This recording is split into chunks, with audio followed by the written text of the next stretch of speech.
अगर किसी का लिहाज नहीं है तुम्हें तो निकल जाओ मेरे घर से।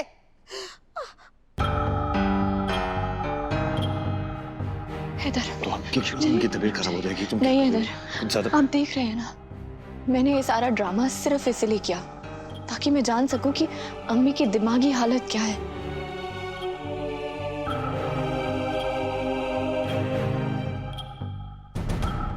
अब मुझे समझ आने लग गया है, अम्मी अब तक अपने बीते कल में जी रही हैं। अम्मी अपने अतीत में ऐसा वापस जा चुकी हैं जैसे आज का कोई वजूद ही नहीं है। या मौला, ये क्या खुसर फुसर कर रही है? लग रहा है इसे हीना की याददाश्त जाने वाली बीमारी के बारे में पता चल ही गया। अम्मी, अम्मी, अम्मी संभालिए खुद को। आइए पीछे। अम्मी पानी लेके आओ। दूर हटो तुम मुझसे। जी अल्लाह, इस वक्त तुम बीच में मत आना। और दुआ, तुम मेरे लिए फिक्रमंद होने का बहाना मत करो। तुम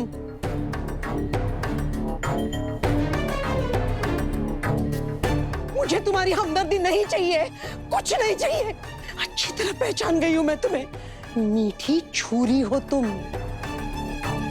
खुद ही जख्म देती हो और खुद ही मरहम लगाने चली आती हो।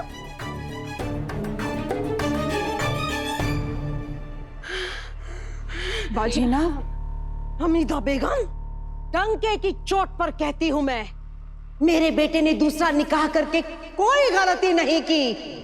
दुआ 4 सालों में इस खानदान को एक बच्चा तो ना दे सकी, इस दुआ में ही कमी है। इसीलिए तो मेरे बेटे को दूसरा निकाह करने की जरूरत महसूस हुई।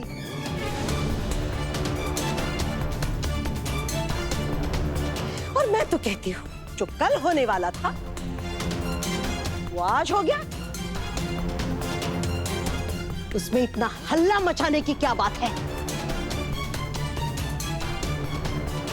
मुंह जोरी पे मुंह जोरी कर रही है ये, लड़ने पे उतारू होती है।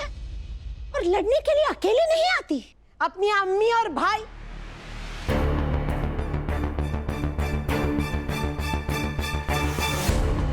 ये गुंडा मेरे घर में क्या कर रहा है?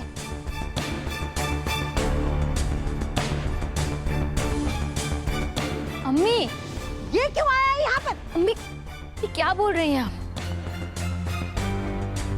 हो क्या गया आपको? चुप, क्या हो गया तुम्हें? एक पढ़ाई लड़के की पैरवी कर रही हो तुम? दूर रहो इससे, लफंगा है ये। बस कीजिए अम्मी, आप हफीज के बारे में ऐसा कुछ नहीं बोलेंगी। मेरे मौला, कायनात, क्या हो गया तुम्हें मेरी जान? तुम तो मेरी ज़हीन बच्ची हो ना बेटा, तुम क्यों ऐसी बातें कर रही हो? और ये लगता कौन है तुम्हारा? ये अनजान गैर लड़का, इसे मैं अगर बुरा बोलूं तो तुम्हें क्यों तकलीफ हो रही है? तुम्हारा क्या रिश्ता है इसके साथ? तुम्हें किसी और घर जाना है,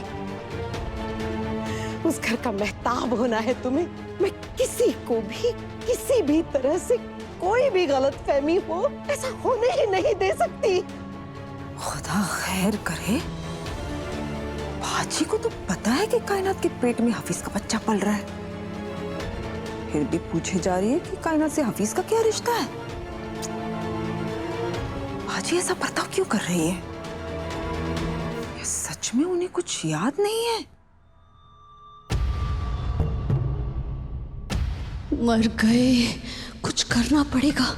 इन्हें किसी भी कीमत पे पता नहीं चलना चाहिए कि हीना को वक्ती तौर पे सब कुछ भूलने की बीमारी लग चुकी है, वरना ये लोग समझ जाएंगे हीना का मेरे हक में बोलना हीना की बीमारी का हिस्सा है।